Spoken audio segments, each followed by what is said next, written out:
This week on the Jock and Nerd podcast, we are reviewing Chapter 12 of The Mandalorian titled The Siege. Geek Boner. Plus a ton of MCU updates about the Black Panther sequel, Thor Love and Thunder, another Spider-Man 3 rumor, and Rugboy finally gets validated as comic book writer Dan Slott's work ethic is the subject of an episode of Marvel's 616 docuseries on Disney+.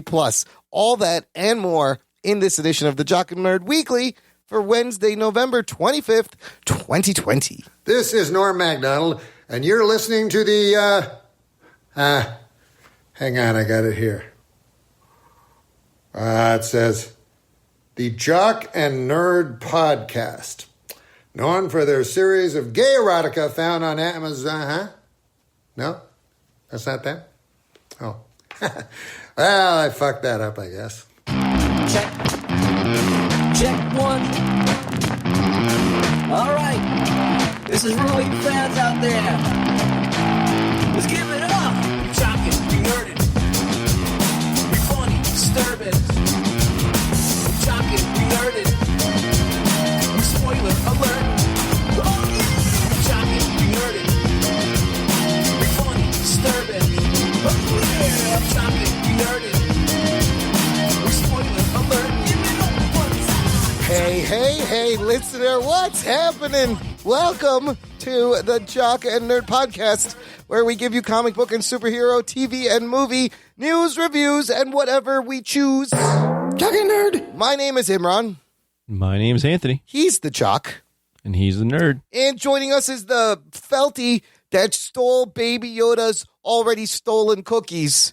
It's Rugboy. How were they, Rugs? Tasty? I like a nice French macaroon. Yes.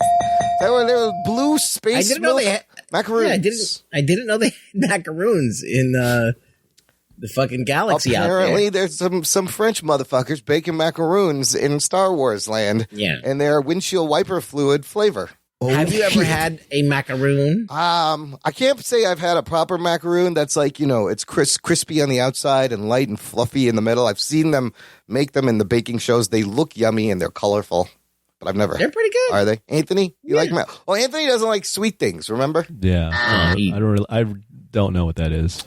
Now, next thing you can tell me you don't like pizza or hamburgers.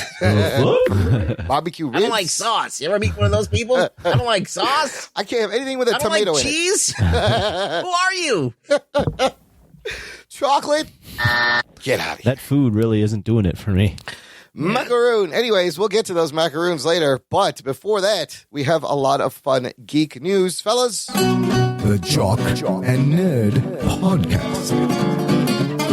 Whose voice is that? That's me. Okay. Yeah, doing a shitty British accent and with some compression and some effects. And that's funny you asked because I had to think about that for a minute. I couldn't remember. It was like, wait, did I have somebody? No, I've had Scott Meridew read things and I haven't used it yet. And he sent over recordings. Yeah, why don't you use that shit? Because Start using it Put us now. on I our will. toes. I forgot. I got to find where they were. He was very nice enough to read some shit for me. We need a refresh on this Wow. show. Yes, Let's we fucking do. refresh some stuff. We'll get a new theme song. Those clips are like 5.5 years old. Anyways, fellas, this week I thought I would collect a bunch of MCU updates, the Marvel Cinematic Universe. You guys remember them, right? They used to put out things all the time, every year. That's what we were promised something.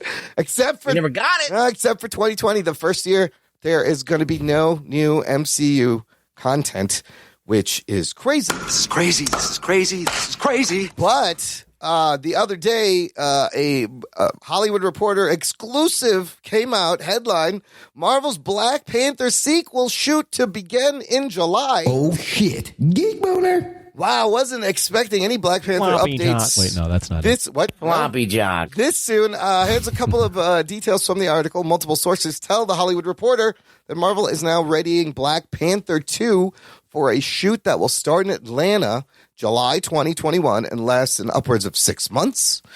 Mexican actor Tenoch Huerta, who was one of the stars of Netflix Narcos Mexico, Anthony. You've probably seen this guy. Yes. He's in talks I have. I like him. to play one of the antagonists. Letitia Wright, Lupita Nyong'o, Winston Duke, Angela Bassett, all expected to return.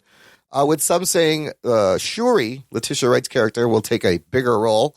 I mean, you can kind of guess that. Marvel has not revealed its plans on how to proceed without Boseman, although it has indicated that it will not use CGI to include the late, great Chadwick Boseman, who was also a victim of 2020 and other things. My first question is this: does this seem too soon? This is not too soon, right? I guess they got to start production on shit eventually. It's been a few months. I mean, do they want the franchise to die? Clearly not. It's on a momentum, and they have to now come up with a plan. I like that they're not going to use like a CGI or like a deep fake or. I don't know. I feel like that, as I said, Black Panther is a symbol. It has to endure. Yeah. Beyond an actor like 007 or whatever. It has to go beyond the one actor that defined it. It has to just be something that is handed down to person. It is the mantle. Anthony, do you think it's too soon, or are you excited? Because by the time it comes out, 2 or 3 years will pass. Yeah, it'll be 2022, I think, is the date for Black Panther 2. Yeah, I'm curious. I'm more just curious to see where they're going to take the story. Obviously, it's sad that Chadwick Boseman's not going to be a part of this. I don't think they're going to recast T'Challa, but right in the second one, knows. No, yeah, who knows what they're going to do? That's some of the curiosity, and I don't think it's too soon. I think they've got a franchise here that they, even in the comics, the mantle's passed to Shuri, so we'll see. I'm mostly curious though to see how they're going to write off Boseman. Yeah.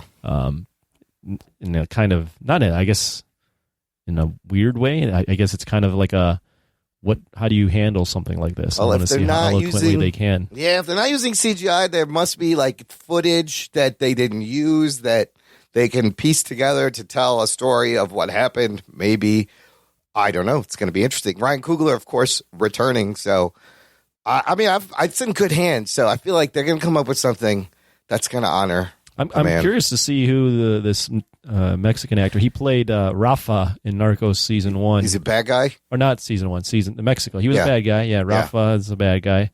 He was fun in that show. I don't know. He was like an unhinged kind of character, but I can't think of who he's going to play. I don't know the Black Panther Rogues Gallery. Me neither that much. I don't know what you could just put him in anything if he's good. Yeah. You know who I thought could play Black Panther if they ever decided to recast or get a new one? What about Leslie Odom Jr.? He is in Hamilton. He played A. Burr. No. Who shot Hamilton. I say no. No? He can sing, he can dance, he can act. I don't know who he is. No. Click the link. I linked his name. I saw somebody was suggesting him, and I was like, I don't know, maybe. But I think you can't recast him for the second movie. Like, it has to be about, I don't know. It has to be about the mantle. And I had a guy for, I'll give you the name when I find him. Okay. But I feel like this guy, I was like, he could totally do it. For Black Panther? Yeah. Did you watch Jovan Adepo? Oh, who's that? Did you watch Jack Ryan? Yes. Season 2? Yes. The guy that got lost in the jungle? Oh, that guy. Oh, yeah. What else has he done? He could do it. Yeah. I think he's British. He was in Watchmen. I see that. He was in The Leftovers. He's in Sorry for Your Loss. He's in the upcoming Stand TV series that's going to come out. Oh, that's not bad. Jack Ryan is very good. I feel like he would do fine. We'll see what happened. Listener, let us know what you think. Are you excited for Black Panther to begin shooting? Join our Facebook group. It's called Jock and Nerd Nation. It's exclusive. It's closed just for you, just for us. We're all in there. We hang out. It is an awesome place on the internet. I got to welcome 2 new people who joined this week. Welcome Petra Darian Lissy and Edsel Cruzat. Jock and Nerd. Mm-hmm. Welcome. Whoa. Thanks for joining. Anthony, I believe you may know one of these people. Am I right? I do know Ed. He's an avid listener of the show, a close friend of mine. So right on. Welcome. I don't know why you listen to this, Ed. I've questioned our friendship ever since you started listening to the show. I feel like you listen to this out of pity, and I actually feel sorry for you that you're doing this. So. He's doing a service. It's almost like, it's a social work for us. So I don't understand why he enjoys it. I really Thanks, don't. Edsel. Thanks, Ed. Thanks for listening. Thanks for joining the group. It's totally awesome. More MCU news. Last week we did talk about how Chris Pratt, Star-Lord's going to be in Thor: Love and Thunder. And I made a joke about how they were still fat and maybe they're going to do like a Rocky montage. Well, there's a photo out. I don't know when it came out, but they're saying this is Chris Hemsworth training for Thor: Love and Thunder where he's flipping a tire and he's fucking jacked. Oh, shit. Oh, my God. Look at those are some fucking big arms. But I also heard this could be from Keep your pants on, dude. the Hulk Hogan. Geek Boner. I heard this could be from Hulk Hogan. He's training also for the Hulk Yeah, Hogan. he's got to be the Hulkster. He's got to have the 24-inch python. He does. That looks like Hulk Hogan arms more than, I don't know. I like flipping tires. It's probably, I mean, he's probably going to keep that body for both. Can you do a Hulk If he Hogan, can. Anthony? Yeah. Anthony could do it. You're the master. Let me tell of you it. something, Mean Gene.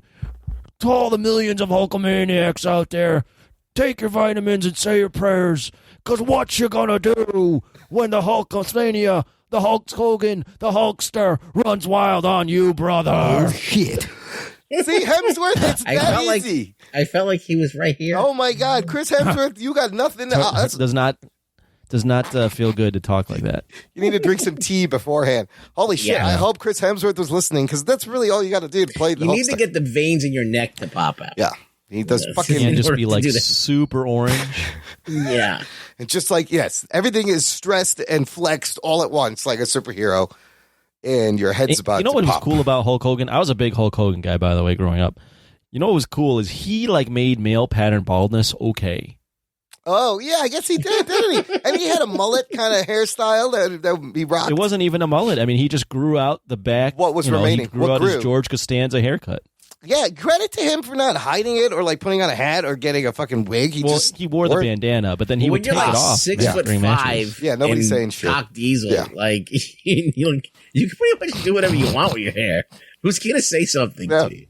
You're like, Yeah. that haircut He's is huge. ridiculous. You look like Bozo the Clown, but I'm not telling him. Are you telling him? Look No. up Hulk Hogan's hair, and he's rocked that all his career. That's something to, this is something to look forward to for people like me who are follically challenged on top, and maybe I should you're grow doing my something hair out. kind of similar, aren't you? Yeah. Yeah, but it's not starting from the front. It's starting from Are you like braiding the, it yet, the back. or is it turning into a dread I yet? do What have are you doing? long. No, it's just still. Should I tell the listener finally what happened?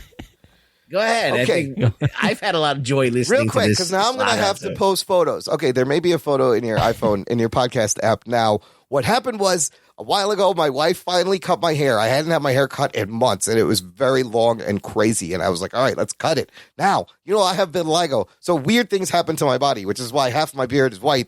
I have these two spots in my head where the hair is just stark white, just white. So she thought that looked cool, and, well, she didn't cut it. Oh, She shit. cut around it, trimmed everything else, leaving one tail. I look like a parakeet. One white tail in the back and one white tail on the side, which now I can braid or I can dye at bright colors.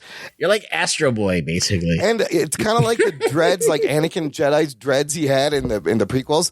But Pictures or it didn't happen. there'll be right now, if you look at your podcast app, I said it, listener, it's going to happen. There's going to be a photo of this. And now I'm Can you using... put a side by side with a cockatiel? Wait, just so we sure, can- yes. Perfect. shit. I will do that. You will see I look like a parakeet. But here's the thing. I'm going to continue to grow this out because this is now documenting the length of the pandemic and the work at home bullshit. And I'm just going to keep growing it until it's all over. So it might get really, really long. That's all I'm No, saying. I Oh, love this. shit. I love everything about Oh, this. so finally, my secret is out. It feels great to get that off my chest, guys. Thanks for forcing me. And I walk around like this. I'll wear a hat outside. I don't know if people notice, and sometimes I forget that I look like a goddamn It's your little parrot. secret. You brought up Hulk Hogan, and Yeah, that so led it did.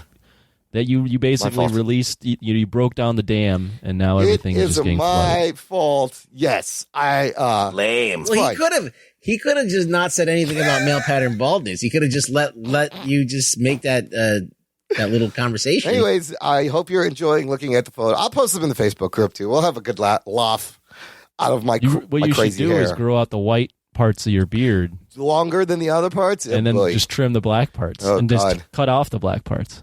You can walk around saying only the white grows. Everything that's black doesn't grow. I don't know what's wrong with me. I just Maybe can that's grow what's white. going on.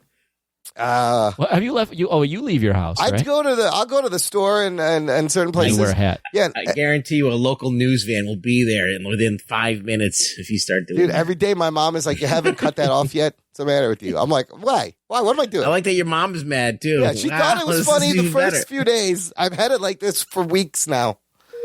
And I'm not cutting it off. Anyways, the other Thor Love and Thunder story from that other article, they also said Thor Love and Thunder has an Avengers 5 feel, one insider said, thanks to its ensemble, because you're going to have Jane Foster become Thor, Star-Lord, maybe other people from Guardians of the Galaxy, like a Nebula or somebody showing up. But for now, we can look towards that to being Avengers 5, I guess. It should be a fun movie. I can't wait. Taika Waititi, just let him loose. Next thing I got is news about Deadpool. What? Oh, Yeah, shit. What? Actual Get the fuck out. Get the fuck out of here. Deadpool 3 news. Deadline confirms that Deadpool 3 is finally moving forward at Marvel Oh, Studios, shit. with Wendy Molyneux and Lizzie Molyneux Logan signing up to pen the movie's screenplay. These sisters, they're writing partners.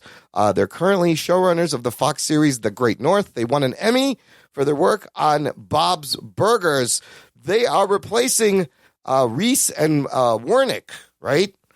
Ryan Reynolds' buddies, who wrote the first two movies. And it said that I think it will be an R-rated movie. Oh, shit.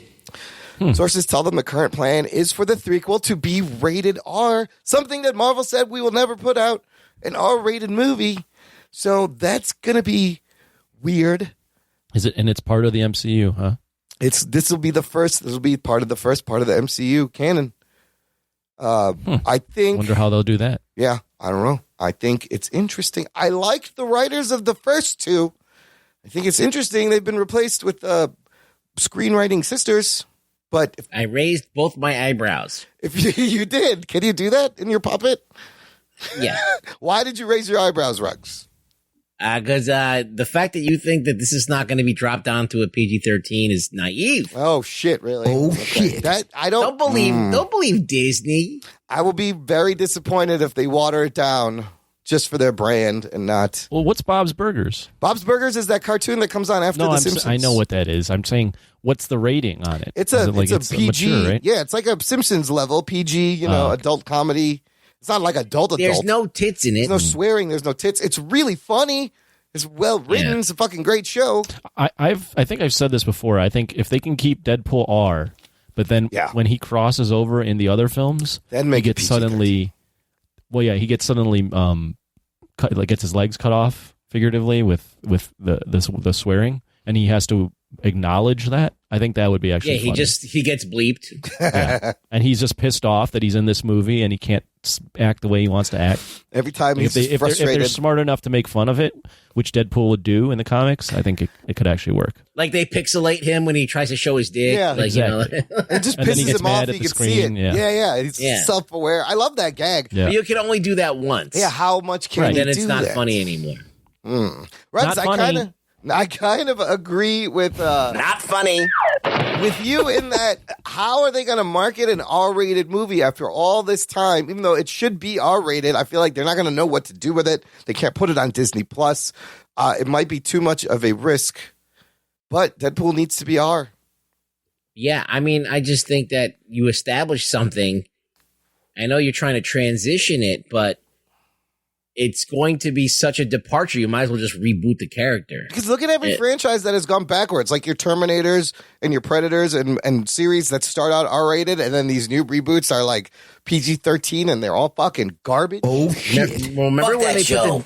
Look, they already tried to do this. They put the Deadpool movie as a PG-13 Did not movie, work. and nobody fucking gave a fuck.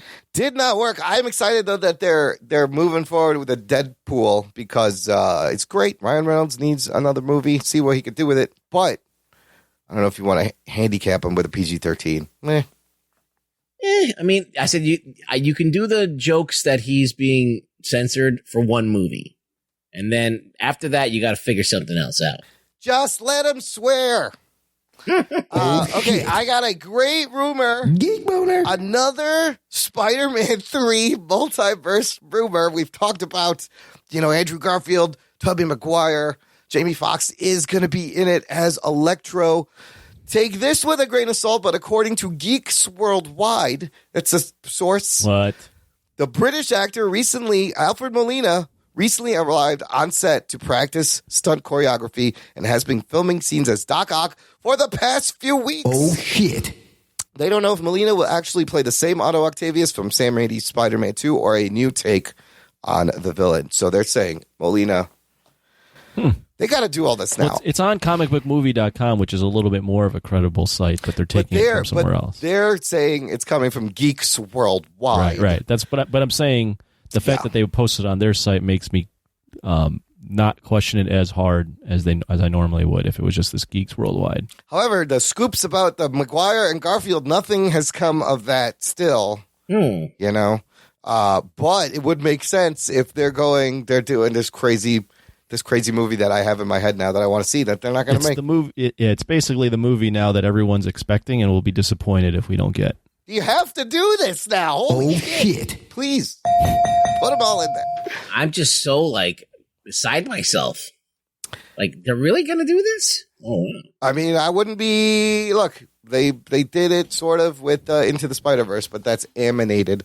Animated. Spider-Man 3 is shooting, and then Holland was putting out some shots of the suit, and it's like the suit from the last movie. It's black and red. Nothing crazy. I have a bunch of Disney Plus television updates. I'm going to run through them real quick. We know WandaVision coming out January 15th, 2021. Geek boner. Can't wait for that. Falcon and Winter Soldier is completed. Will probably roll out next. And Loki is in production, and that will probably come out after that. Meanwhile, Miss Marvel is shooting in Atlanta. I'm Miss Marvel. I'm Miss Marvel? Loser. I'm Miss Marvel. I'm not. The actual Miss Marvel, Iman Vellani, shooting in Atlanta. There are set photos, not of her in the Miss Marvel costume, but of her in a Captain Marvel costume. She must be it must be Halloween, or she's cosplaying, or that's the first inspiration. So that's being shot. Hawkeye show will begin production after Thanksgiving. Moon Knight and She-Hulk will begin production in March. She-Hulk will be a comedy. They are looking to introduce Jennifer Walters, of course, cousin of Bruce Banner, the MCU, and they're looking to cast a handful of strong supporting roles for the series, which will be comedy heavy. They're going to spend 8 months of production for the She-Hulk. It's going to take time.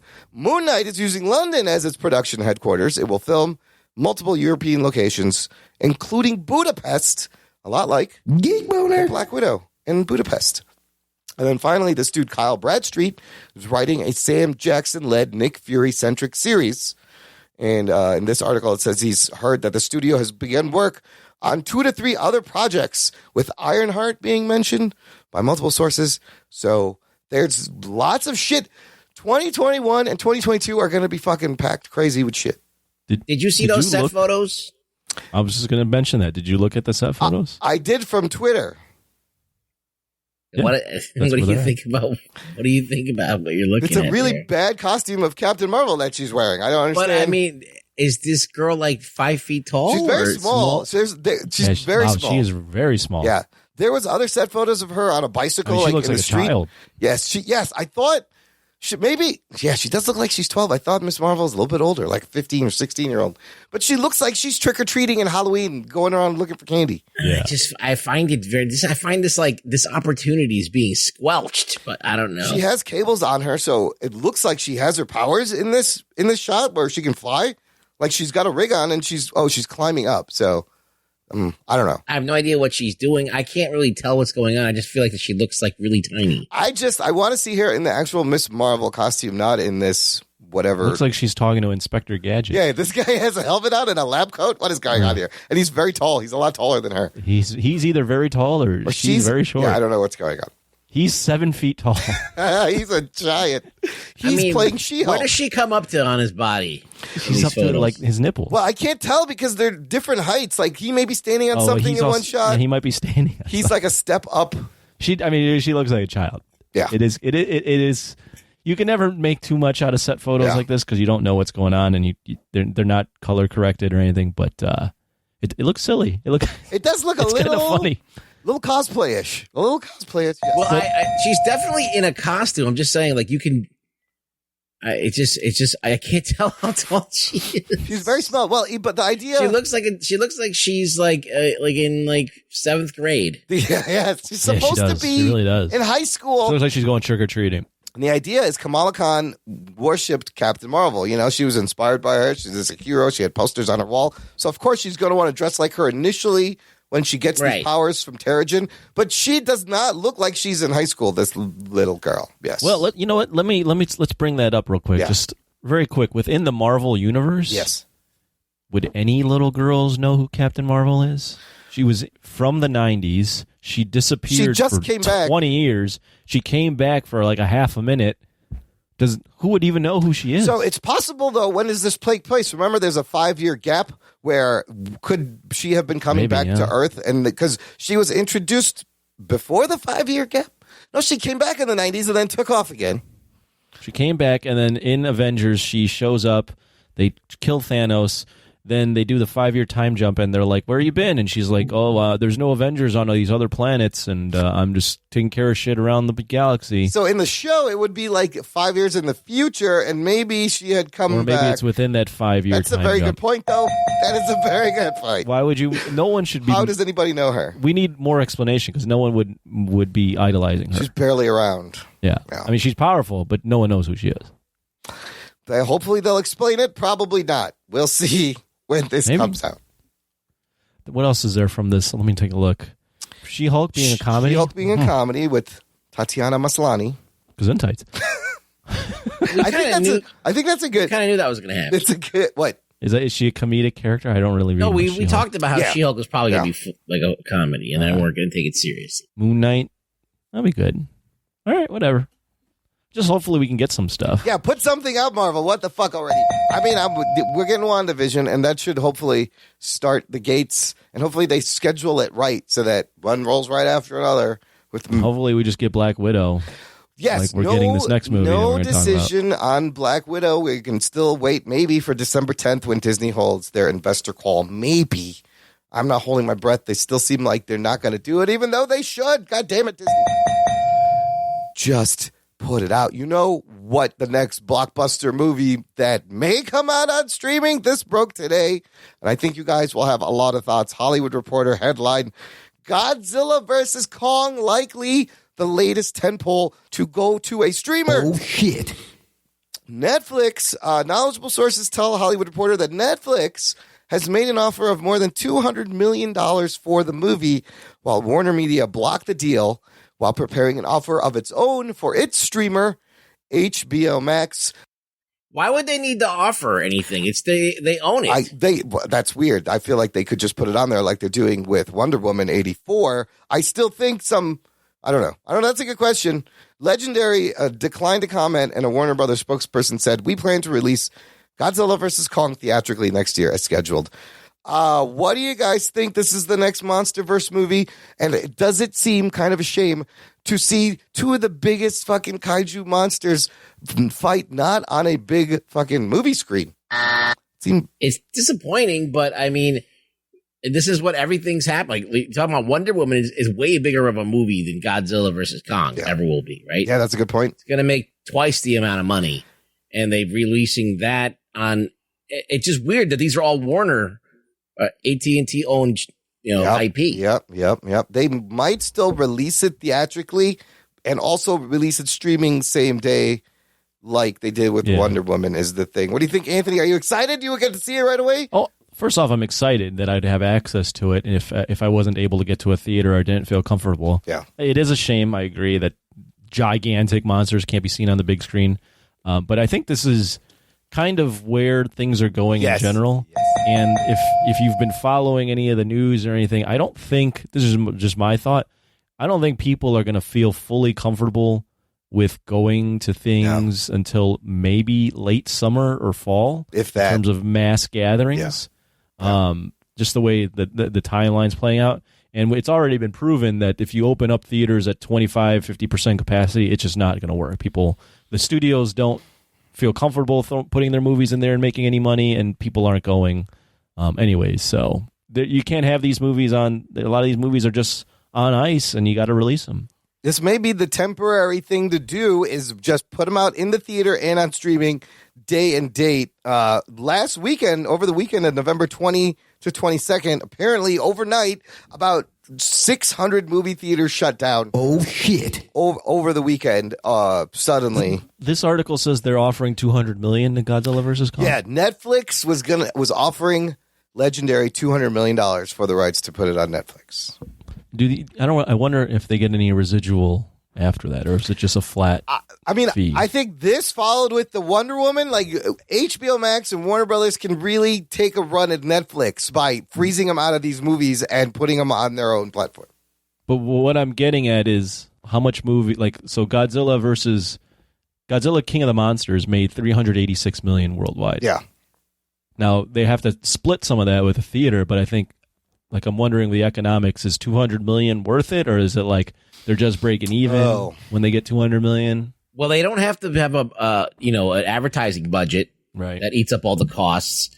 They don't have to share the lion's share with the movie theaters, and then they still have VOD. Yeah, right. So they could still make money and DVDs or whatever and physical media or whatever other deals like airplanes and shit like that. So they could still make their money back on it.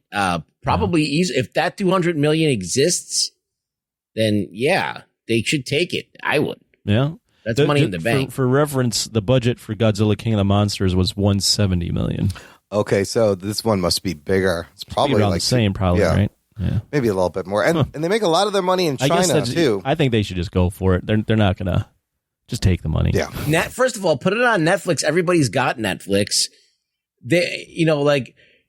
They're going to get a more of a return on their MonsterVerse IP if more people see it. Yeah, but it's a Warner Brothers thing. It should be on HBO Max. That's the beauty of having the Max. But they should just let them do it for let's say, let them have it for a month. Oh, yeah. And then they could put it other places. Right. Legendary is financed 75% of the budget, and Warner Brothers finance the rest. So Legendary has the bigger chunk of the pie in this. But it's crazy. I think that's going to be the model. You're going to have to just put them out at the same time, day and date. You can't keep sitting on these movies. Eventually, they got to come out. Yeah. Yeah. I am excited, though, that at least I might get to see it sooner than if I had to wait for a movie theater, or if they were going to just wait. I don't have a TV big enough to, properly.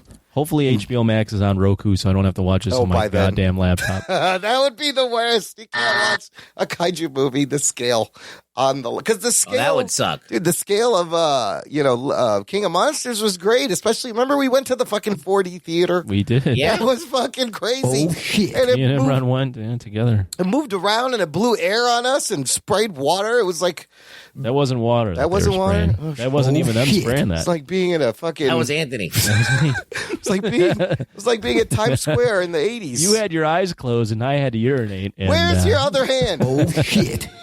I fucking loved it. Listener, the theaters are closed because people won't wear masks. You need a mask? We got them. Visit our shop, jockandnerd.com/shop. It's our TeePublic merch site where there's not just masks, there's t-shirts, there's tumblers, there's magnets, all with our logo and Geek Boner and some other fun sayings. Check it out. There's always sales going on. And you can help promote the show and you get some fun swag. Okay, last thing in the news. This one is for Rugboy. Rugs. I'll set you up. We talked about Disney put out on Disney Plus the latest docuseries called Marvel 616. It is a show that's all about different aspects of the Marvel Empire. Well, episode 7 has gotten fans angry because it's about the Marvel method of writing comics, and it features Rugboy's favorite comic book writer, Dan Slott. Oh shit! Rugs, you want to set it up from there? Well, it's kind of an interesting thing because 616, I did this piece on how comics are made and the behind the scenes. I didn't watch this episode specifically because it was about Dan Slott. Oh shit! So I didn't even watch it. I just watched clips that were people were analyzing it and stuff. So to be fair, I didn't see watched it, what ended up happening, to my knowledge, you could tell me if I'm wrong, is that I think that Dan Slott and everybody thought they were going to be cute and be self-deprecating and kind of like, like, let's be brutally honest about my foibles. Let's everybody be in on the joke because it's interesting. Or either that, maybe they dramatized it up for this show to make it seem like there was more of a conflict. It is television. It's edited. But I think there is an element of truth to what they're talking about. And, Christos Gage did have to write some of his stuff. He is known for being a dick to his fans.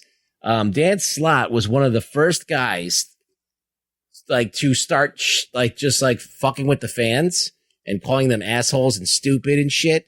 And I'm like, how are you like the worst Spider-Man writer ever? And you're calling the people who read the comics stupid. So anyway, this thing blows up in their face. So this thing comes out, and then all of a sudden, like this over dramatization of Dan Slott's foibles and his inability to work properly in the Marvel method, which is like where all the artist does all the heavy lifting and all you have to do is put the words in. It's the easiest fucking thing to do. It's a little bit of a lazy, quick way to write comics that Stan Lee came up with in the 60s. So he can write 10 comics at the same time. So evidently he's doing this, and this whole show kind of highlights that or whatever, whether it's real or not. So everybody on Twitter now starts attacking him because they're like, oh, he sucks. Like, he's incompetent. And I'm just loving this. Yeah. I was so alive yesterday. I was filled with glee. Redemption. I was like skipping around my house. You've been validated, Ruggs. Yeah. Your hate for Dan Slott was kind of validated. I was like, finally, everybody knows. From the backlash. This guy, this short-armed fuck. So it's a great episode. The series is pretty good. For those who don't know, Dan Slott's been writing Marvel Comics for almost 30 years now. He's written everything from Silver Surfer to Iron Man, Fantastic Four. He had a very infamous run, 10 years writing Spider-Man. And he has... What a crime. He has fans and he has haters. How do you fail upwards? Has haters. So bad. So... What's funny is this show is a show. This is a show by Disney Plus, by Marvel. It's a corporate show. It's something that you want to make yourself look good.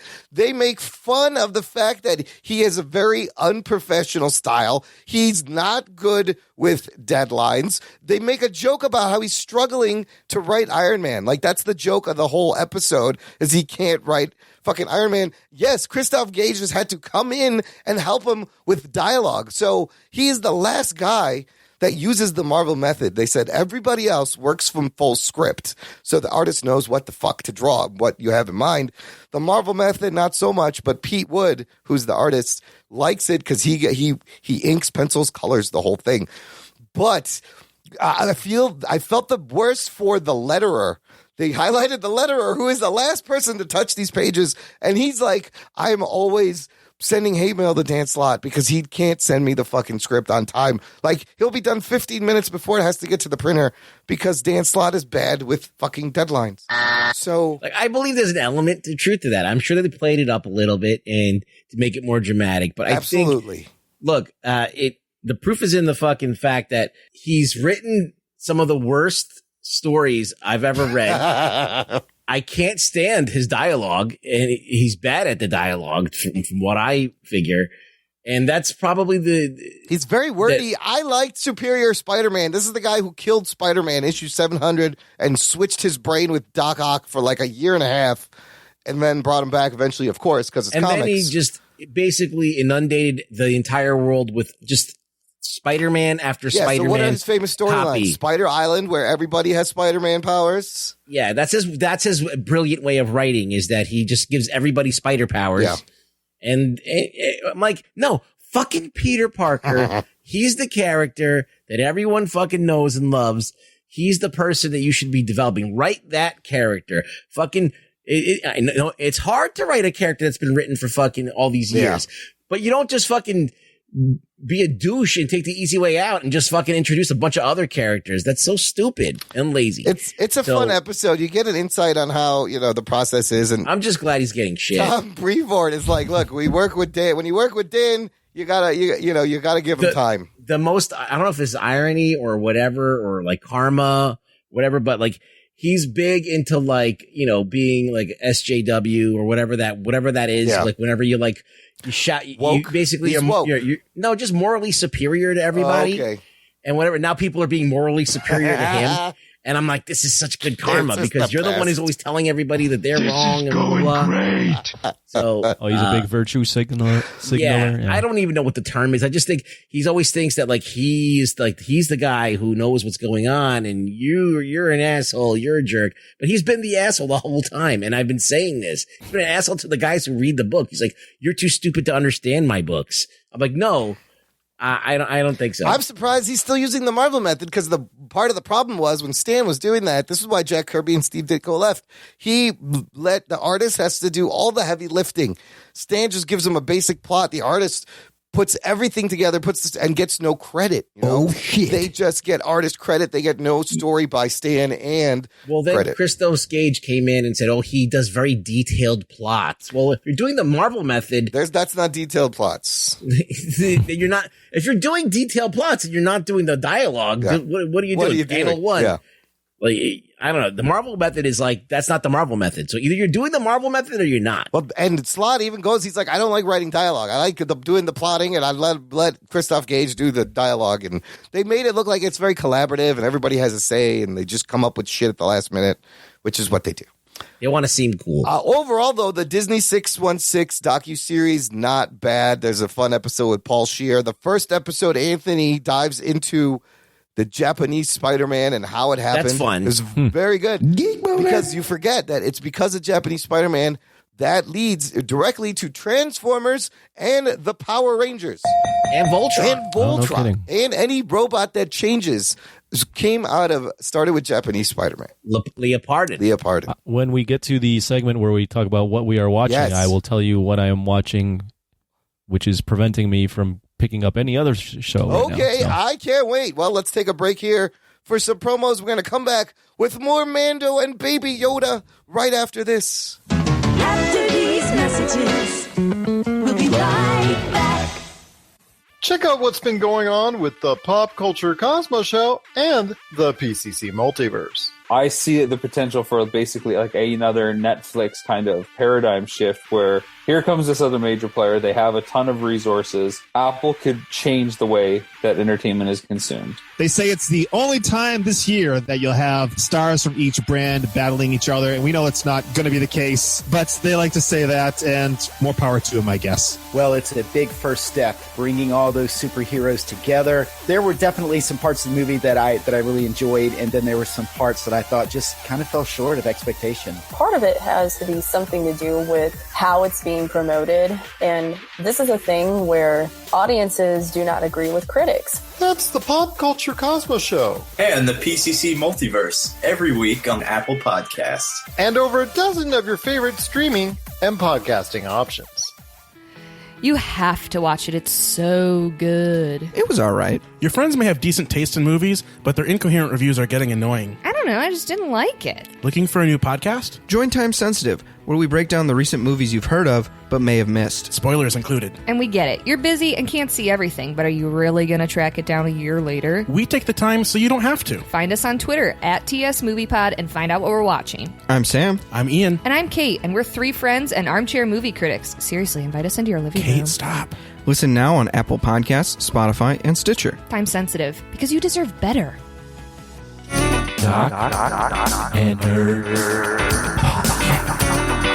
Listener, if you enjoy the show and want to support the show, join our fan club. Visit jockandnerd.com/Patreon. Jock and Nerd! It is a way where you can support the show on a monthly or now annual basis. Annual memberships. Annual memberships now available on the Patreon. So for as little as $3 a month, new patrons get a whole bunch of bonus stuff, access to an exclusive RSS podcast feed where there's bonus content, movie reviews, the shows come out early. We mentioned all those changes last week. Remember, we retired the $1 tier. I've activated annual memberships. Well, a bunch of things happened. A lot of people were excited. Lawrence Martinez switched his membership to annual. He said, I was just about to contact you about annual memberships. You read my mind. Thanks for adding this option. Very good. We got a new patron, fellas. Oh, shit. Whoa. It's been, right? It's been a while since we've had a new patron. Shout out, huge thanks to listener, new patron, Michael Wagner. Talking nerd. Who has signed up for the $10 a month and paid for the whole year. Yeah. Oh, shit. He chose the annual membership. He's paid up. He gets to pick a movie, and he has picked a movie. Okay, what is it? So I said thank you to Michael. Mike wrote back. Remember, Mike joined the Facebook group earlier this month, Mike Wagner, and now he's moved himself up into the Patreon. I love Mike. Be like Mike. Be like Mike. Be like Mike. Mike says, I've been listening to you guys for a long time now. One of the best parts of my week. Oh, shit. Wow, that's amazing. He said, I'd like to request a little gem called Street Trash. Street Trash. I feel like Tony Ruggs and yourself will appreciate the ridiculousness. Street Trash is a movie from 1987, and it does not look good at all. The synopsis is a liquor store owner sells alcoholic beverages to homeless people unaware of what the bottles actually contain. Toxic brew. Oh, shit. So, yeah, Street Trash. Okay. That's what he wants us to review? That's what he wants us to review, which, listener, that if you sign up for $10 a month or more, you can pick any movie, force us to watch and review. These are sadists, but whatever. They get to do whatever they want. They did. That's the deal. $10 a month. Listen, we are one of the best parts of his week, and with your support, Mike Wagner, we can continue to show up every week and hang out with you, and we will absolutely get to Street Trash. Tell a friend. Spread the geekery. Spread the geekery. We'll peep you next time. No, wait, I got more. Daryl K., who used to be a $10 patron. He had to kick down for a while, which I understand. He is back as a $10 patron. Oh, shit. Wow, he's back. Back again. Back again. Guess who's back? It's Daryl K. Daryl K. And we did Brightburn for him. He gets to pick another movie. Fuck. He's going to pick another shitty movie. Oh, wait. He's picked his movie. Anthony, you're going to hate this. He has picked something called Dr. Horrible's Sing-Along Blog. Jesus Christ, that sounds awful. Does anybody know about this? Well, I know about Dr. Horrible's sing-along, but I don't know about the sing-along. This is not so much a movie as it is like a mini-series. It's told in 3 parts, so it's the length of a movie. It features Neil Patrick Harris, Nathan Fillion, Felicia Day. The logline, aspiring supervillain must balance his career and his pursuit of a beautiful do-gooder. Here's the thing. This is a Joss Whedon musical. Oh, shit. Yeah. Anthony. I still have my mouth open. I'm still like, what? Shit. Oh, shit. Joss Whedon he made the Once More with Feeling musical episode of Buffy. Right. And I think after he did that, they were always clamoring for him to do another musical episode. And I think he did one in everything that he's done. And this is another extension Neil of Patrick Harris is a very good singer. He's been on Broadway, so I think I'll have fun. Anthony, he picked this specifically to fuck with you, I think so. Well, I will say this is on the fringe of what you can pick. Because this is actually a TV show. Yes. It's not a movie, but it's movie enough episodes to be considered in a movie. So I believe it's movie-ish length. Anyways. This is a reach, but yes. A reach. This is definitely, this is Listen, anything for our listeners and fans and supporters. Well, we're not gonna review a whole series like a season or too long. That's more than. I see what you're saying. Yes, this is. This will be the one. This is an exception. It's an exception. It kind of floats in between, but 2 more interesting selections for our Patreon movie review list. We're gonna get our lowest downloads ever on those. Probably, but whatever. We should put watch a series for $100 or something. Oh. Whoa, maybe I'll add that to the Patreon. Listen, I'll do anything for our listeners. We would be nowhere without you. Thank you, guys. Including show your hair. I'm going to show you my crazy parakeet hair. You've already, at this point, if you're in the episode, you've seen it. I'll bring it up again. No, you can go back and look at the picture or join our Facebook group. I will probably post it there. New content that you would have heard this week if you are a Patreon fan club member. My Mando Season 2, Episode 4 reaction.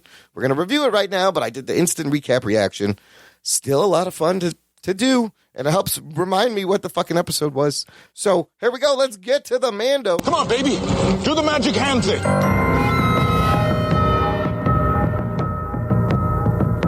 All right, we are now halfway through Season 2. We're Mandalorian Season 2, Episode 4, Chapter 12 in this overall saga titled The Siege.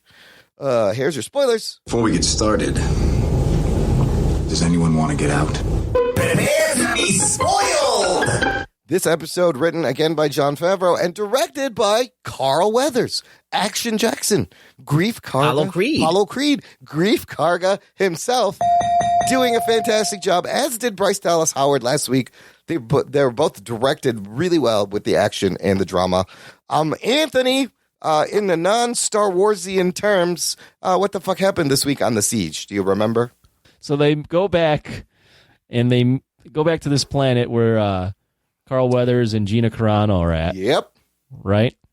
And they go there, and they have to take down a Empire base with weapons. So what they think is a abandoned Empire base, yes. But there's people there, and they have to blow it up. And I think that's it. That's all I got. Yeah, meanwhile, Grief is repairing the Razor Crest so he can get to Ahsoka Tano, which I was right. We did not see Ahsoka Tano. You're right. I fucking Yeah, called that. you're He's right. now he's on his way to see Ahsoka Tano. Right. We can kind of telegraph what's going to happen next episode, but we'll get that So, out later. Rugs, 40 minutes, not the longest, not the shortest, a little bit longer than the week before, but holy shit, did this thing have lots of story and reveals. Well, I just love the chase scenes in this. That was some fucking great shit. It was like epic movie level shit. Absolutely.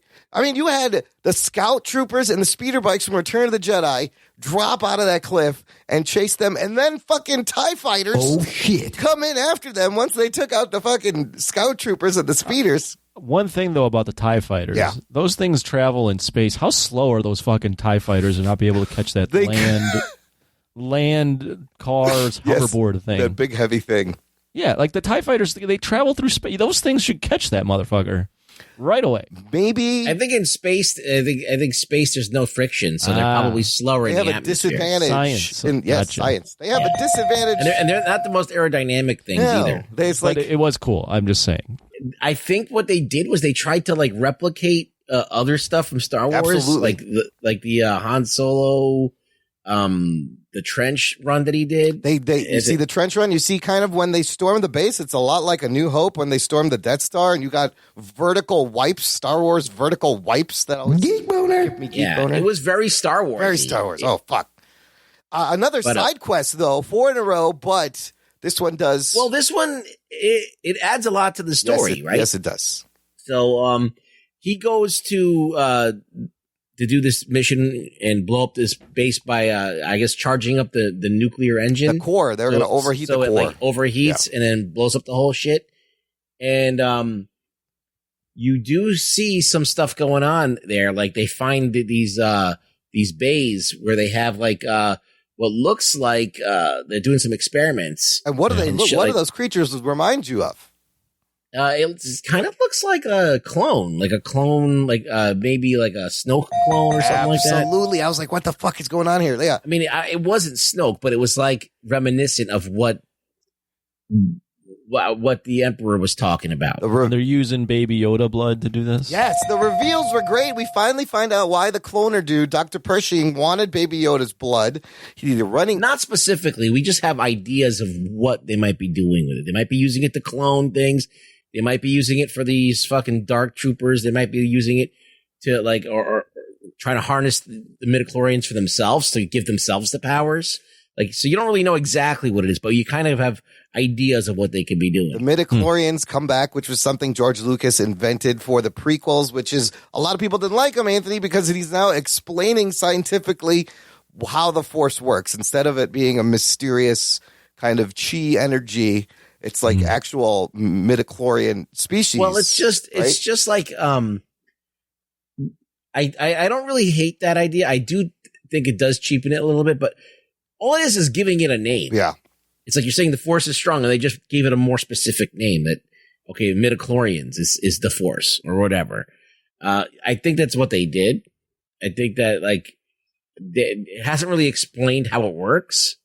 They just kind of, like, gave it a more specific name, like midichlorians. Also, the reveal, the Dr. Pershing says, baby, he has the highest M count he's ever seen. Like, is Baby Yoda, which is midichlorian count, is he the most powerful Jedi there is at the moment? That went over my head that they were talking about the midichlorians, in the blood. which is, yeah. I didn't know that was linked to the Force. That is the Force, and the M count in the blood is what they're using to inject in these clones. Meanwhile, Gideon is trying to make Force-sensitive dark trooper super soldiers or something that are going to probably be badass.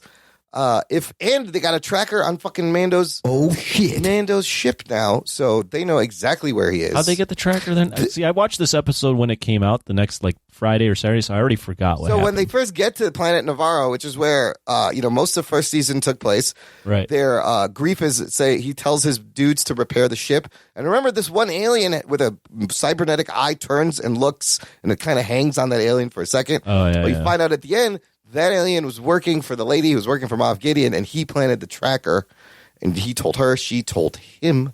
Gotcha. And now they built up that place. It's now not a shithole. I loved city. Navarro, how thriving it was. There was a school, and there was the hilarious scene with Baby Yoda stealing fucking blue macaroons with the Force from the kid who was a dick because he didn't share. That was funny. My favorite was first that character, the fish guy. Yes, that's a Mithril. The whole do you want another 300 years or whatever?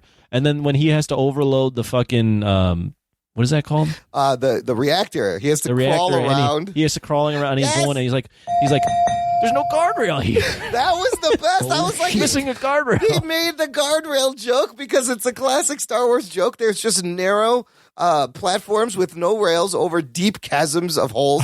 And why is the controls for the reactor on the other side of this thing? You have to climb around. Why don't you just put it over here where I can reach it? Guardrail what here. the fuck? He's like, there's no guardrail.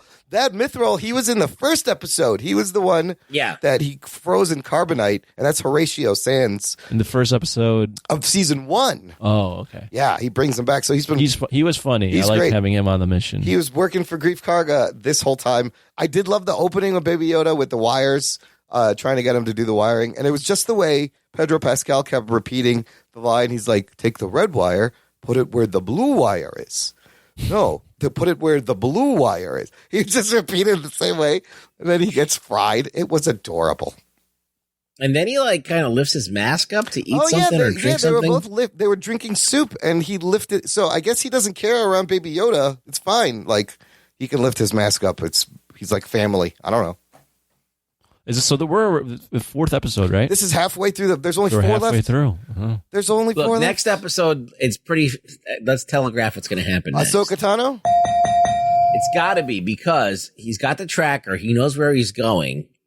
And, he's got to bug up his ass, especially now that his shit got blown up. His whole operation got blown up down there. Yeah. So, he's going to fucking try and get the kid now. And Ahsoka's going to be there to stop him. Oh, shit. I hope that there's a fucking lightsaber battle in this because it should be this episode or at least allude to it maybe next episode. So how much you want to bet this Boba Fett thing it's a tease in the beginning and they don't get back to it till the end? Because will they get back to him? So Boba Fett's tracking him. Moff Gideon is tracking him. He's on his way to that planet to meet Ahsoka. What's going to happen? Yeah. I mean, I think that Moff Gideon's going to be there. And he's going to try to head him off at the pass before he gets to Ahsoka. And Ahsoka's going to probably, hopefully, I don't know if this is going to happen, but I mean, just judging off of the fact of the money that they spent on this last action sequence, a lightsaber battle is going to be cake next to that. Well, who's going to have the lightsaber? It would be Ahsoka, wouldn't it? And darksaber. She's dual wielding. And then Moff Gideon obviously has the darksaber. Oh shit! And then maybe Bo-Katan comes back and shows up. I don't know.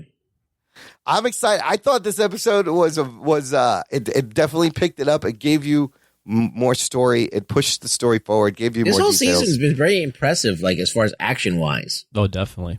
The action's been top notch. I mean, even continuing last season, it just looks great. They're fun little stories. It's even entertaining for someone like me. That's why I suggested we should review this weekly. I was surprised that you did. The music's great. Anthony, the Asian pilot, was back. Carson Teva. He was back. The out-of-shape dude. Yeah, from Kim's Convenience. I thought that scene was interesting. The Republic is trying to recruit Cara Dune. He gives her a medal. They mention Alderaan. She ain't having it. That was weird. I don't know what was going on there, but interesting politics. Well, she was a shock trooper, so she was on the. She has a tattoo on her eye of the rebel. That same insignia. Yeah. There's a bunch of Easter eggs as usual. The aliens in the beginning they're like criminal aliens that she zaps, and there's like space ferrets there. They're called the Aqualish. They're with the two big teeth. They're nothing but teeth. An Aqualish rugs. We've seen this creature before. Do you remember where? I have no idea. I'm going to say Empire Strikes Back. No, in The New Hope, the alien that got his arm chopped off by Obi-Wan in the cantina. That was that's way back there. Yeah, that was an Aqualish. Another great Easter egg when Mithril mentions he still can't see out of his left eye because of being frozen in carbonite. Han Solo said something like that, didn't he? At the beginning of Return of the Jedi, when they take him out of the carbonite, he can't see anything for a long time, which is how he accidentally knocks Boba Fett's jetpack and sends him into the Sarlacc. Remember that when Lando is down there and he's trying to shoot the tentacle? And Lando's like, I thought you can't see anything. He's like, it's getting better. And he really can't see anything. And he's just shooting blindly. That's great. So I love that they tied that together. There was a statue of IG-11. That scene when they cross town and they go into the school. In the background, there's a statue honoring IG-11's sacrifice. Nice touch. The teacher was a 3PO droid with a woman's voice. She was talking about rimming. She was telling the kids about... I bet she was. She was telling the kids about the rims, the outer rims and the inner rims, and things like the Kessel Run and the Corellian Run, which are in Star Wars lore. This I didn't notice. Apparently, that is a Snoke reference, Ruggs. When you see the tanks, you hear John Williams' Snoke theme playing. Oh, really? Yes. Is that confirmed? That's what I saw everywhere. People were saying that was the Snoke theme. So, it's possible we just saw the experiment that led to Snoke all the years later. This is like the beginning. And then the Dark Troopers we saw at the very end. They are Force-sensitive Imperial commandos introduced in the Dark Empire comics from Dark Horse, but there was also something in the Dark Forces video game, similar Dark Troopers. Mithril Speeder looked like Luke's speeder, but modified from A New Hope. That was cool. I like those speeders, and then it got smashed. And then the ship at the end, the Imperial ship, is from Star Wars Rebels. Appeared several times in Star Wars. Geek Boner! So every episode, again, chock full of Easter eggs. And then, of course, there's this. The Mando finally had its Game of Thrones moment where a lot of viewers caught. Oh, yeah. This is worse than the fucking coffee cup. Is it worse? I don't think it's worse than the coffee cup. You're looking at this photo. I didn't catch it live. I didn't catch it live. Apparently, in the scene where they're storming the base, there's a dude with a T-shirt and jeans. There's a jeans guy in the background. You can see a wristwatch. And apparently, I think they already have released, or they were playing. They were trolling with the toy. Yeah. No, Jeans Guy. He was in the original trilogy. I remember Jeans Guy. I had some OT. Why can't there be a guy with jeans? Why not? It doesn't. And the wrist. This isn't the past or the future. It's just sometime, somewhere. Denim is a very durable fabric. It would have survived. And as far as the wristwatch, it looks like some kind of communicator. That could have been a wristwatch. Yeah, or it could be a wristwatch. He's got to tell time and space in Star Wars. That guy looks legit. Who's to say Earth doesn't exist? I think Game of Thrones is way worse because there's a blatant logo of a 20th century fucking thing staring you in the face. That is unexcusable. Sorry. Maybe that was painted. What, the person? The logo? Yeah, on a it looks like a styrofoam cup, but maybe it's a Westeros insignia crest. Like a Westeros. I don't know. I can't believe that they didn't catch this. It's crazy. I mean, you got to imagine they're moving so fast on this show, and what are you going to do? It probably, I don't remember seeing it, but you can clearly freeze frame it. Maybe the Mandalorian, they were just like, we got to get something out, and they missed it. It's Jeans Guy. He's fine. He looks like he's got a little gut, too. the way they film the show. He does. I think everybody on screen has a gun. I guess so. He does. The way they film the show, I wonder if they will bring this technology over to movie making. Oh, absolutely. Especially now in COVID when you can't go outside and shoot on location and group shots. You better believe they should be licensing this. Everybody, it's amazing technology. It looks flawless. They can do group shots. What are you talking about? I mean, you can't have a lot of people standing around. You can't go like they can't on location to places. I guess you can. Touting this. I don't think it's all. Anyways, it just makes it easier though. If you just have a screen that can change and it looks real. It does. It's great technology. I watched a video on it. Yeah, it's amazing. Right? It's fucking wild, and the way they built it, and it's up above you. It's 360. And then they just make the set to kind of match it. Yeah, and I can't tell in the show when they're using the screen. It's probably all the time. It's all the time. There's no way you can tell. Like that's just projected. It's amazing. Also, another little fun story I saw. Those blue cookies that Yoda ate. He's a thief. Not only is a menace to intergalactic species, Baby Yoda is a thief and a menace now. I just like that he keeps doing fucked up shit every episode. Yeah, it's so funny. And then I love when he threw up the fucking cookies and he's cheering Mando, like killing people and blowing up fucking TIE fighters. He's like, yay.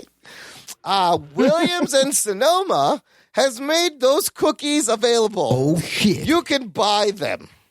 Geek boner. Here's the description of the cookies. Inspired by a sweet moment when a young Navarro student debated sharing his treats with the child, 21st century artisans in California have created these ethereal French-style almond macaroons, capturing the essence of this scene with Navarro nummies. That's what it's called. For gigantic flavor, each exquisite treat is artfully hand-piped with a rich, creamy vanilla filling. And listener, you guys, for a 12-pack, it'll only set you back $49.99. Oh, shit. For 12 That's expensive fucking cookies right there. cookies. Those better be amazing These cookies. better be that. There's not even any chocolate in it. There better be midichlorians in those I things. better get the Force and become a Jedi after eating $50 goddamn cookies. I wouldn't want the Force because I don't give a fuck about being a Jedi, but I would definitely want to like orgasm and nut myself 7 times For after $50? each cookie. Yeah. Listen, for 50, I don't know. how many was that? 12 cookies for 50 Yeah, what's bucks? that break down to? If I had the $4 a Force, cookie? Yes. I would take the Force. I would take the over Force. nutting. Anthony, Yeah. do you know the feeling of holding up your hand and force pushing a bunch of motherfuckers right off the cliff? Oh my God. shit. It's the best thing ever. I did it in the video game. I want to do it in real life. Imagine you could just walk in and go, I'm not paying the cover charge. Yeah. And the guy's like, all right, go ahead. Right in. You just walk in, you go, Oh, we need a table right now. Okay, You're like, here you go. You're going to let me in for free. And the guy goes, I'm going to let you in for free. And then you just fucking walk in. The Force would be, but I don't think $50 cookies is going to give you the Force, unfortunately. But I don't know why they did this. It's kind of funny. Somebody will buy these. It's a lot for cookies. Yeah, somebody's going to buy these shit. And there's French people still alive in Star Wars. Oh, shit. They made it somehow. Great. Fucking French. Okay, gang, let's rate this episode. What did you think? Anthony, give it a number. I have to say, this episode I don't remember as much, just because again I watched it right after it came out. But I think I enjoyed it at the time, so I'm going to go with another. I'm going to go 6.5 on this one. Okie dokie. But I enjoy it. I've enjoyed everything so far. Rugs, have these episodes been getting better for you? How did this one? I think that this one had just visceral excitement, Star Wars excitement, very Star Warsy. Very Star Warsy, yes. That's what you want. You know, That's what you want. So I'm gonna say like a solid 8. Okay. I've been loving it. I liked it as much as the last episode. I like where it's going. I'm gonna give it an 8.5. I'm hoping that they can sustain and give us more big reveals. And there's only 4 more left, which is kind of crazy. I mean, we got to see Ahsoka Tano and Boba Fett. Otherwise, Yes. this is fucking We bullshit. got lightsaber versus darksaber battle. Boba Fett, show me the Jedi. And get Baby Yoda to wherever he's got to go. Maybe not, because then is the show over? Baby Yoda. Here's one concern. I saw somebody write this article. Do you feel like maybe there's so much shit going on now with when they introduced Bo-Katan and that whole thing? Is there an issue of maybe Mando himself getting overshadowed a little bit as this continues? Well, I don't know. I feel like that they dropped this thing that he doesn't have to deal with right now, which is the fact that he doesn't know what kind of Mandalorian he is. He doesn't even know what Mandalorians are. He should have had an like, identity crisis at this point. Yeah, he's kind of like too busy to fucking figure it out right now. But I think that at some point that will become interesting, and then he can kind of come back into being an interesting character. But like right now, we're just on this linear path that he's trying to get this thing done. So it's weird. It's a weird time for him, main character. The way they write it is every time you think you're going to get to know something, he gets thrown. Something else thing. happens. Yeah, it's always just another adventure.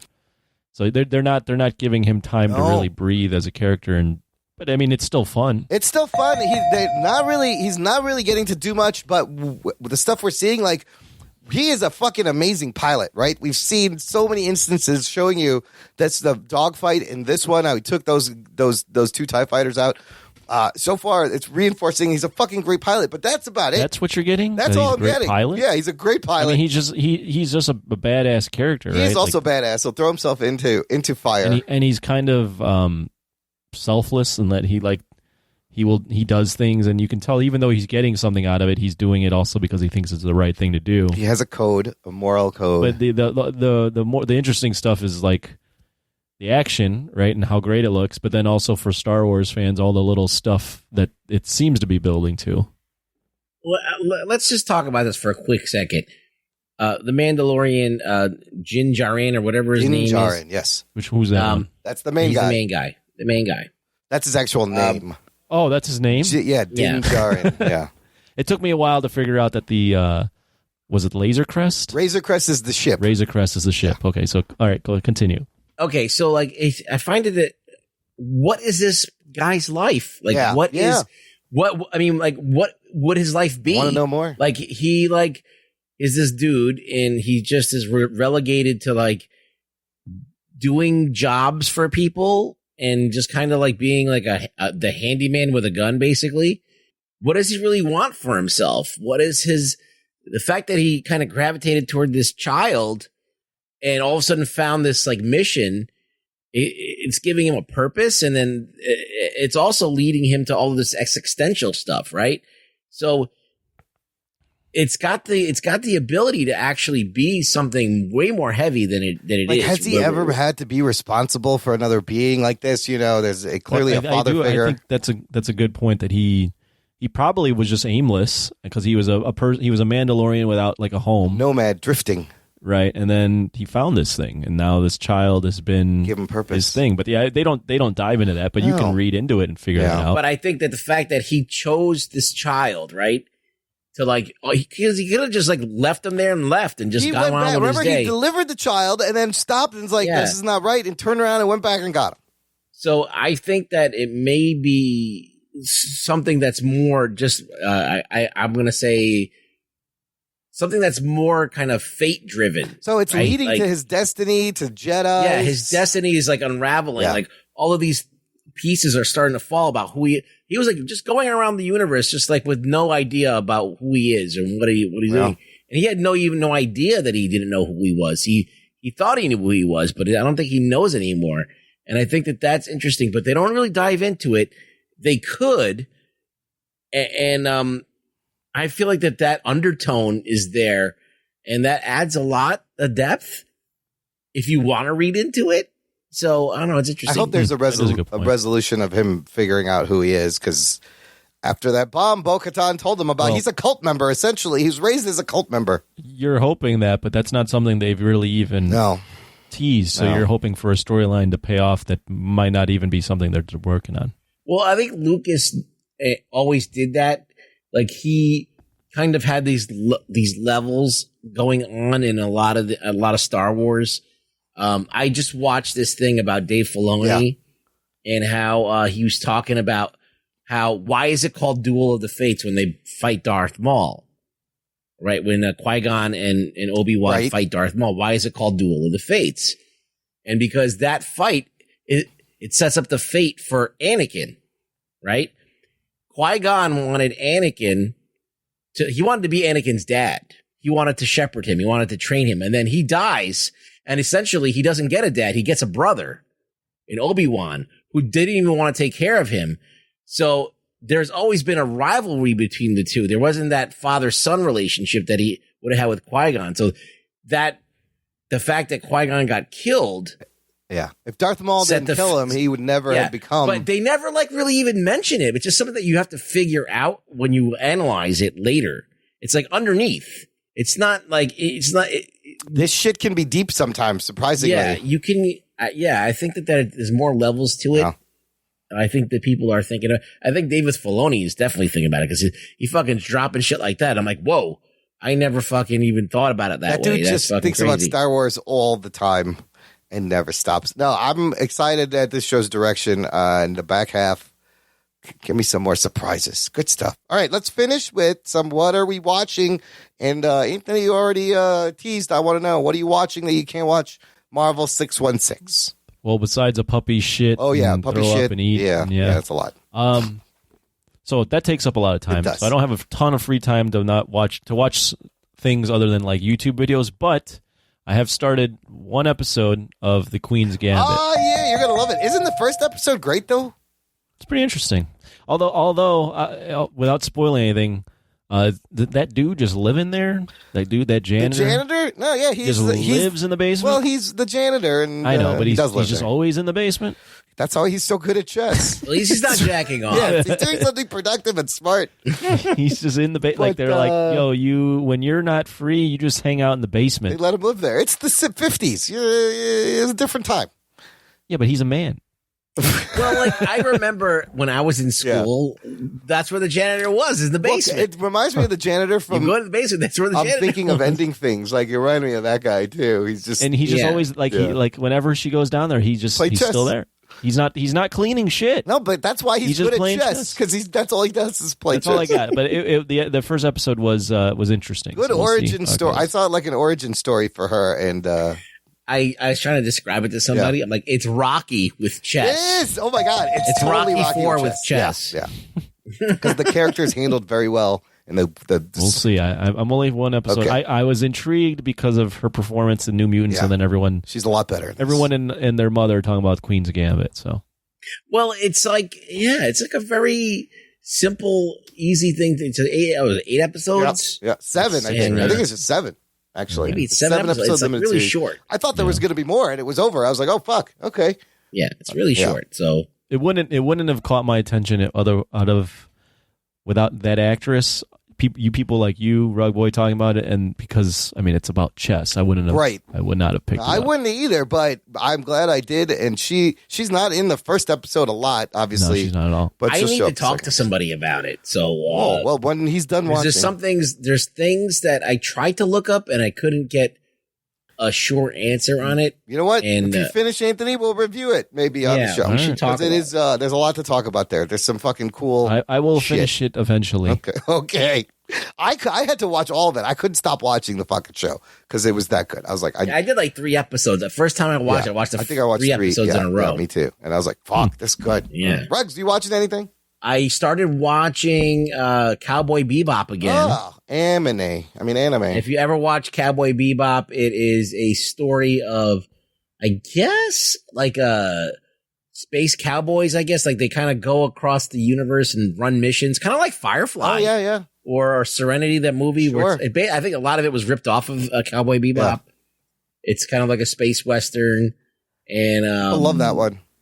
Yeah, it's a classic and it's great. And I started watching that and Outlaw Star, which is another of the same ilk. It's a space western. So kind of like bouncing between two of those. And The Mandalorian animes. is a space western. So you're just like in the space western mood. It really is. Yeah. I'm really into space westerns They're at great, the moment. dude. Space westerns are fantastic. I got 2 things I will recommend. On Netflix, there is a new series called We Are the Champions. They're half-hour episodes, and it focuses on unusual competitions.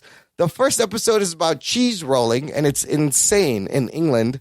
It's just wild what they do. But then they have chili eating, yo-yo. There's dog dancing, frog jumping, narrated by Rainn Wilson, and it's just like these weird, quirky competitions. But then they highlight people who are like the top in these little bubbles of these competitions. Like we don't know these people, but the cheese rolling people know this person. He's the best in the cheese rolling competition. Very cool, fun, quick watch. And then I just checked out today. It came out today. The Saved by the Bell reboot on the cock. Oh shit! Is it free to watch? On the Peacock? I don't know. I have maybe the first episode is probably free. I have like the premium version because I have through the Xfinity subscription. Oh. So, and you know what? I watched the first 3 episodes. It's not bad. They took a couple of cues from Cobra Kai when updating it. Slater's in it, and Jesse Spano is in it. There's cameos from Mark Paul Gosselaar as Zach Morris and Tiffany Amber Thiessen. Basically, Zach Morris is the governor of California in the first episode, and he's a really shitty governor, and he has to shut down inner city schools, and those kids from the poor neighborhoods have to now go to Bayside, and here you set up your class conflict right away. Zach Morris's kid goes there, and his name is Mac Morris. Mac Yeah, Morris. it's kind of silly. Jesse Spano's son, he's like a really sensitive football jock because she's coddled him his whole life, and so he's like really sensitive. And then Slater is trying to recruit for the football team. It was cute, and there's some legit funny jokes, some self-aware humor. It's not a sitcom. It's not a multicam. It's like a single-cam film show, half-hour episodes.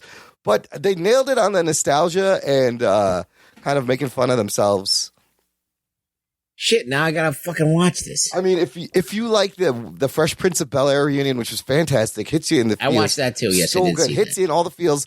This one, it reminded me of Cobra Kai. I was like, oh shit, they were smart. They Cobra Kai'd this a little bit. And there's like social awareness, and they've updated shit, and good stuff. So check those out. All right, but there's no Screech. Well, I just read an article where he may come on. He's not on, and there's no Lisa Turtle. I don't know what happened to her. Lark Voorhees, I think she's like a Christian or something. So later in the show, apparently they mentioned that Screech he's in outer space on the International Space Station. Oh shit! And that's really? where he's been. So El Screecho. yeah, but we all know what happened is he was shooting pornos because he ran out of money and sold his house. I believe that's the story of Dustin Diamond post Saved by the Bell. But fucking Slater looks exactly the same. Oh shit! You seen him on fucking Access Hollywood? Yeah, he's still rocking it. Mario Lopez has not aged a day. It's fucking wild. And neither have. No, he looks so young. If you watch the Fresh Prince of Bel-Air reunion, the sisters, Hillary and the other one, they look the same too. Like they aged very well. So it's fun to see these people 30 years later. I have one announcement to finish the show. I made a guest appearance on How Do I Jump with Peter Kendall. Remember? Oh shit! Whoa. Remember how to? He likes Dan Slott. Yeah, remember Peter Kendall and How Do I Jump? The show went away. I do. Yes, Peter Kendall. that's one of the first shows that you did. Yes, yeah. he was there in the beginning because of Clamor, and Peter Kendall was lost at sea for a while on a ship, and he's back, and they've started up again. So they did. Remember 4 years ago in 2016, they invited us on to their Thanksgiving special, and it was like 13 people on Skype. Oh shit! It was a lot. It was a clusterfuck. So I did their Thanksgiving special again this week. It'll be out. I'll put a link in the show notes. Is Del Hauer on No, it? this time there was only 6 people. Manageable. Well, I remember being on their Thanksgiving special. Remember that? Remember how crazy that was? That was a lot of fucking people. I don't know how that show even. That couldn't have been. No, good. I don't know. This one's probably better. That one we were on. This one actually, we had a legit show and legit conversation, so you can hear me talk about my little video game knowledge. But if you want to know what the hot games of the year are, check out this episode because they go Why over did they have you on? the Game Awards. Peter Kendall was like, remember the Thanksgiving episode? He wanted to get a bunch of people on. Well, you don't know shit about games. Yes, but I actually knew some. All you do is you stick that controller up your asshole, the one that someone that shall not be named sent to you. How am I supposed to get my rocks off otherwise? No, I played some of the games we talked about, and then the best part is we all read Mario fan fiction porn. Yes, on the show. So you want to check that out. I'll put a I'm not going to. link in the show notes. Some great You're doing a good job of selling this one. fanfic and gaming news. And finally, I want to announce that I did purchase Spider-Man Miles Morales for the PS4. Geek boner. I will be playing it this weekend. I haven't started yet. Yeah, you ain't doing shit. You can only swing around that maze 17 times. No, before you I get finished tired. my kettlebell on it 6-week program. I'm taking a week off. We're going to go back and do body weight. So it's and then this comes out after Thanksgiving, but it's Thanksgiving weekend. So I'll be playing fucking Spider-Man. My gamer tag on PS4 is Spidey Nerd 76. Talking nerd. So I don't know what you do, but add me, follow me. I don't know. I don't have no friends. Just like in real life, I have no friends on the PS4. My gamer tag is Sexy Spidey Nerd 76. Is it really? No, it's not. Actually, 69. 69, of course. 420. Spidey Nerd. I should have went Spidey Nerd 420, but I'm Spidey Nerd 76. Ruggs, where can they find you aside from that gamer tag? Oh, you can find me on Twitter just laying into Dan Slott while the action's good at Really Rugboy. Come by and, kick him while he's down. Kick him while we have proof on video now put out by them. Visit the show notes for this episode, jockandnerd.com/357 for links to what my hair looks like and all the bullshit we talked about, how to stay in touch, how to support, and tell a friend. Share the show, right, Anthony? Tell a friend. Spread the geekery. Spread the geekery. Spread your asshole. Thank you for listening to the Jock and Nerd podcast. Just because you do that doesn't mean our listeners do. Are we taking shots? What are we doing? We're taking ass shots. My name is Imran. My name's Anthony. He's the Jock. And he's a nerd. We'll keep you next time. My balls was hot. Now my ass is hot. Their bottom is very weak.